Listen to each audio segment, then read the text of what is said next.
Hello, student. I have teach you respiration in organism. Some reactions I have completed. Glucose in absence of oxygen, in presence of oxygen, in the absence of oxygen, during exercise. यहाँ तक complete हो गया था. तो I am going to start your next topic, breathing. 10.2 activity 10.1. Do this activity under the supervision of your teacher. मतलब कि ये activity जो है ये अपने टीचर के under supervision. Close your nostril and mouth tightly and look at a watch. Close your nostril and mouth मतलब कि अपनी नोज जो है उसको एकदम क्लोज करिए टाइटली, एंड माउथ को भी. What did you feel after some time. क्या आप फील करेंगे. How long were you able to keep both of them close. मतलब कि आपको ये देखना है कि आप दोनों चीज़ें बंद कर लेंगे तो कितनी देर तक आप मतलब रह सकते हैं. कैसा फील कर रहे हैं. Able to both of them close. Now note down the time for which you could hold your breath. मतलब जो आप क्लोज करेंगे इसको तब से आपको नोट डाउन करना है, टाइम नोट डाउन करना है कि कितनी देर तक आप मतलब ये काम कर सकते हैं. So now you know that you cannot survive for long without breathing. फिर आप क्या देखेंगे कि आप सांस के बिना बहुत ज़्यादा देर तक आप नहीं रह सकते हैं. सेकंड कुछ मिनट तक आप कर सकते हैं, अपनी ब्रीथिंग को रोक सकते हैं, लेकिन उससे ज़्यादा नहीं. Breathing means taking in air rich in oxygen and giving out air rich in carbon dioxide with the help of respiratory organs. Breathing मतलब ये होता है कि आप ऑक्सीजन को अपने एयर के साथ में ऑक्सीजन जाती है अंदर और बाहर क्या आती है, एयर के साथ में कार्बन डाइऑक्साइड बाहर निकलती है. इसको क्या बोलते हैं, इसको बोलते हैं ब्रीथिंग. और ये किस उससे होता है, कौन से सिस्टम का नाम है जो ये काम करता है, रेस्पिरेटरी सिस्टम. कौन सा सिस्टम है, रेस्पिरेटरी सिस्टम. रेस्पिरेटरी सिस्टम मतलब होता ही यही है कि सांस लेना, सांस को बाहर निकालना. The taking in air of air rich in oxygen into the body is called inhalation. जब एयर को हम अपने माउथ से लेते हैं, अंदर लेते हैं, तो इस प्रोसेस को हम क्या बोलते हैं, इनहेलेशन. इनहेलेशन मतलब कि सांस का अंदर लेना.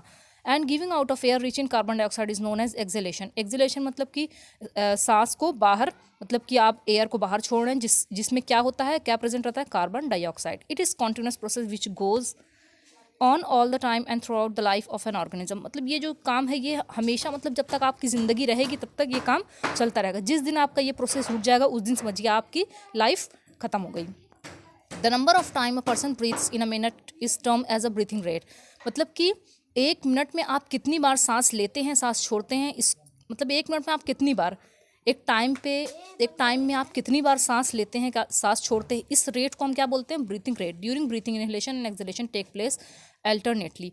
मतलब कि एक ब्रीथिंग में हम क्या क्या काम करते हैं, सांस को अंदर लेना और सांस को बाहर लेना.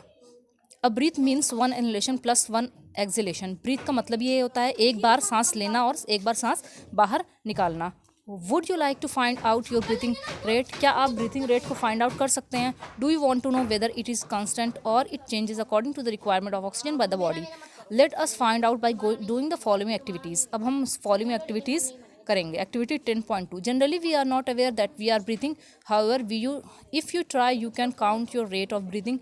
Breathe in and out normally. Find out how many times you breathe. मतलब कि आप काउंट करना है आपको. कैसे काउंट करना है, कैसे पता लगाना है कि आप एक मिनट में कितनी बार सांस को अंदर और सांस को बाहर मतलब ले रहे हैं. सांस को अंदर लिया फिर सांस को बाहर लिया, ये एक ब्रीथिंग हुई. ठीक है, आपको यही पता करना है कि एक मिनट में आप कितनी बार मतलब कि कर पा रहे हैं. Find out how many times you breathe in and out in a minute. Did you inhale the same number of time as you exhaled.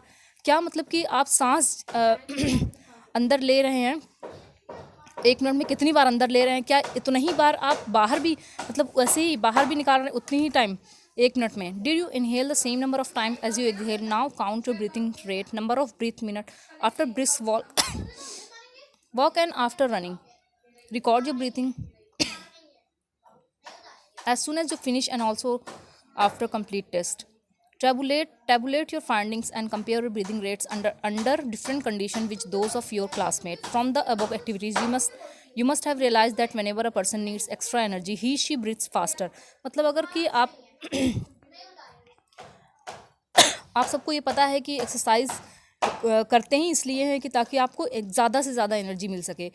आप जितना मतलब कि एक्सरसाइज नहीं करेंगे, काम नहीं करेंगे, उतनी ही आपके बॉडी में एनर्जी कम रिलीज़ होगी. जितना आप काम करेंगे, करते रहेंगे, एक जगह बैठेंगे नहीं, उतना ही आपके बॉडी में देखिए आप लोग देखते ही होंगे कि जो लोग काम करते हैं, मतलब कि हमेशा एक्सरसाइज वगैरह करते हैं, वो हमेशा फिट रहते हैं, क्योंकि उनके मतलब उनकी बॉडी में एनर्जी जो रिलीज़ होती है, ब्रेकडाउन जो होता है उसमें रिलीज़ होती है एनर्जी, उसका प्रोसेस जो है बहुत अच्छे से होता है इसी वजह से। On an average an adult human beings at rest breathe in and out 15 to 18 time in a minute.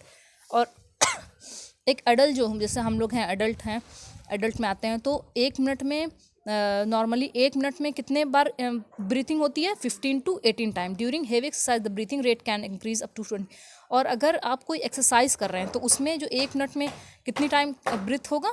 25 time तक हो जाता है, क्योंकि जल्दी जल्दी होने लगती है। While we exercise not only do we breathe fast, we also take deep breath and then thus inhale more oxygen. मतलब कि हम गहरी सांस लेते हैं, अगर हम कोई एक्सरसाइज करते हैं तो उसमें हम गहरी सांस भी लेते हैं और ऑक्सीजन जो है वो ज़्यादा जाती है। जितनी गहरी हम वो इनहेल करेंगे, ब्रेथ जितनी गहरी रहेगी उतनी ज़्यादा ऑक्सीजन उसमें पाई जाएगी। Supply to our cells its speed up.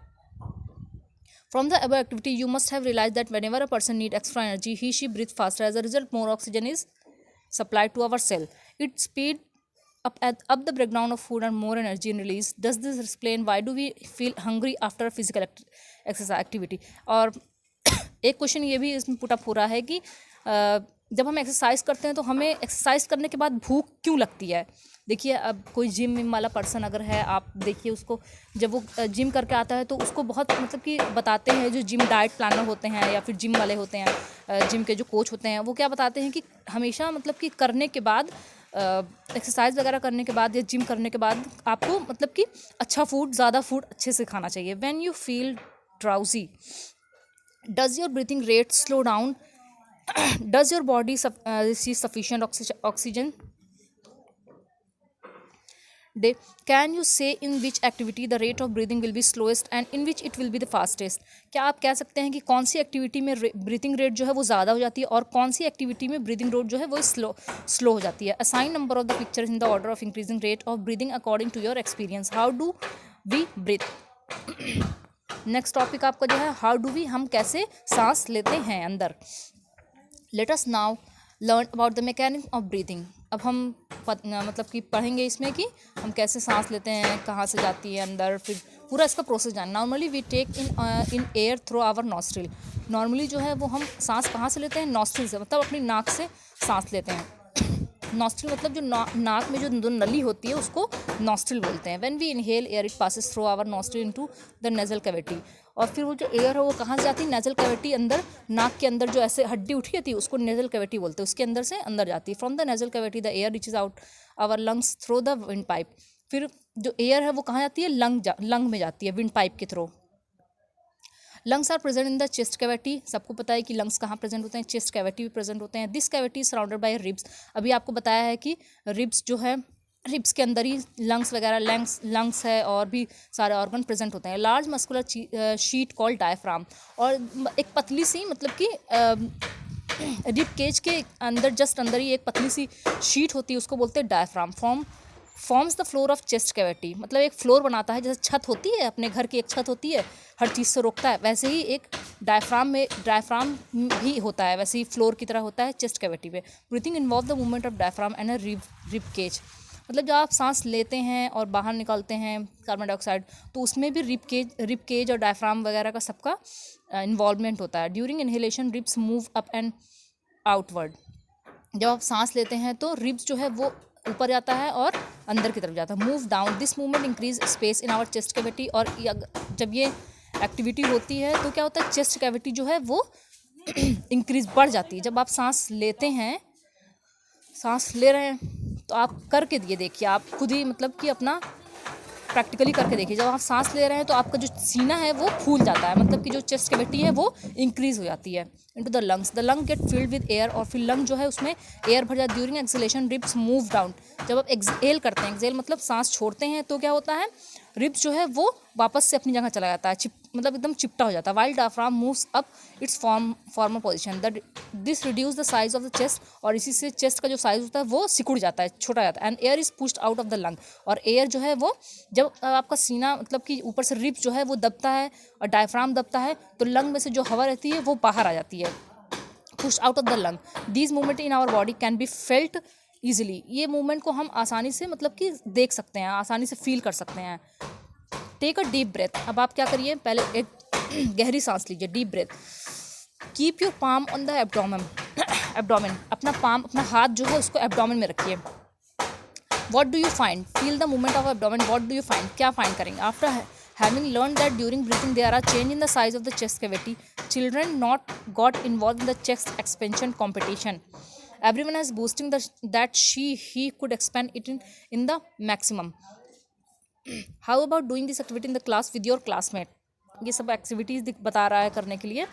आप ये सब छोड़िए, बस ये देखिए हाउ डू वी, हम पूरा प्रोसेस आप जानिए कि कैसे ब्रीथ करते हैं, सांस कैसे जाती है अंदर, फिर बाहर कैसे निकलती है, क्या क्या क्या चीज़ में इन्वॉल्व होती है, डायफ्राम होता है और रिब केज होती है, सब कुछ आपको बस ये पढ़ना है। एक्टिविटीज़ वगैरह छोड़ दीजिए।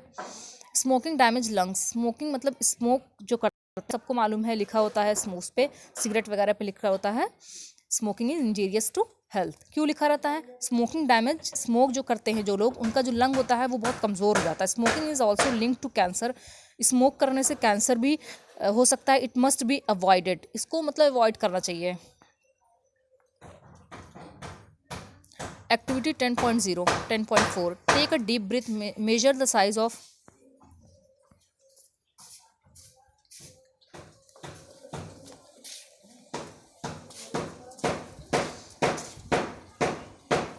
Take a deep breath, measure the size of the chest with a measuring tape. ये सब एक्टिविटी जो है, ये सब आपको मतलब जब आप स्कूल में अगर रहते, आपको स्कूल में अगर बताया जाता, ये लेसन चैप्टर पढ़ाया जाता, तो आपको एक्टिविटी करके बताई जाती, तो आपको अच्छे समझ आता। अभी हम नहीं बता सकते इस तरह से, तो इसलिए जैसे हम बता रहे हैं आप खुद से घर पे उसको करते जाइए। Take a deep breath, measure the size of the chest with a measuring tape. एक डीप ब्रेथ लीजिए, गहरी सांस ली, measure the size of the chest. Chest का जो साइज़ है उसको नापिए विद मेजरिंग टेप आता है ना, उससे। And record your observation in table 10.2। यहाँ पर टेबल दिया है 10. यहाँ पर major the size of the chest again when expanded. जब आप सांस ले रहे हैं तब आप मेज़र करिए, फिर जब आप एक्सहेल कर रहे हैं तो आप फिर मेज़र करिए कितना, मतलब कि चेस्ट कितना फुला, फिर कितना अंदर गया। When expanded indicates with which classmate shows the maximum expansion of the chest. We can understand the mechanism of breathing by a simple model. ये देखिए इनहेलेशन है, ये एक्सहेलेशन है। पूरा एक्सप्लेन करके दिखाया हुआ है, इसमें कुछ बताने की ज़रूरत नहीं, आप खुद से ये देखिए। एयर देखिए इन हो रही है, अंदर जा रही है, तो जो ये रिब केज वगैरह है फूल गया है, एकदम ऊपर आ गया है। डायफ्राम वगैरह भी, डायफ्राम मूव्स डाउन, डायफ्राम जो है वो नीचे की तरफ हो जाता है जब हम एयर अंदर लेते हैं। रिब जो है वो मूव आउट, रिब जो है वो बाहर निकल आती है, लेकिन डायफ्राम जो है वो दब जाता है, नीचे की तरफ चला जाता है। जब हम बाहर निकालते हैं एयर को, कार्बन डाइऑक्साइड को, तो क्या होता है, रिब्स मूव बैक, रिब जो है वो वापस चली जाती है अपनी जगह, और डायफ्राम जो है वो डायफ्राम भी जो है वो भी मूव कर जाता है अपनी जगह चला जाता है, ऊपर की तरफ चला जाता है। जब एयर हम इन लेते हैं तो डायफ्राम जो है वो डाउन की तरफ आता है, जब आउट करते हैं तो डायफ्राम वापस से ऊपर की तरफ चला जाता है। तो आपको 3-4 क्लासमेट्स को साथ लेकर ये एक्टिविटी आपको पूरी करनी है। यहाँ पे देखिए दिखाया भी है measuring chest size.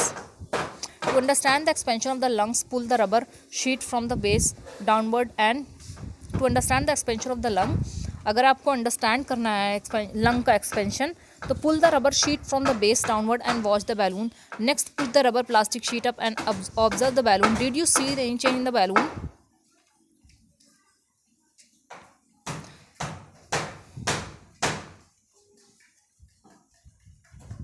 What do the balloons in this model represent? What does the rubber sheet represent? Now you should be able to explain the mechanism of breathing. आपका नेक्स्ट वाला जो 10.4 टॉपिक है वो हम दूसरे वीडियो में बताएंगे। आप इतना ही आज के लिए इतना है, इसको अच्छे से रिवाइज़ कीजिए, पूरा पढ़िए, क्योंकि हम क्वेश्चन आंसर में से कुछ भी नहीं देंगे, हम जो पढ़ा रहे हैं अंदर से बुक में से ही पूछेंगे सारा क्वेश्चन बना के अपने से। सो better to understand the chapter, don't go through your question answer. Okay, goodbye.